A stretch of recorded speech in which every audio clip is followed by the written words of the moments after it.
Press క్లబ్లో ఈ యొక్క సమావేశం ఏర్పాటు చేయడం జరిగింది.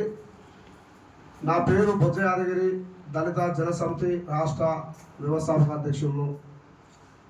ఈరోజు దళిత జనసమితి అనుబంధ కార్మిక సంఘాలు, దళిత జన కార్మిక విభాగం, దళిత జన స్టూడెంట్ ఫెడరేషన్, దళిత జనసమితి అనుబంధ కార్మిక సంఘాల ఆధ్వర్యంలో కూడా ఈ సమావేశం ఏర్పాటు చేయడం జరిగింది.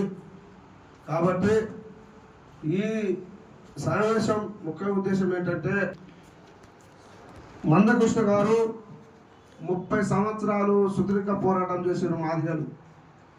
కాబట్టి ఆ యొక్క పోరాటాలను గుర్తించి సుప్రీంకోర్టు ఎస్సీ వర్గీకరణకు అమలు చేయడం జరిగింది.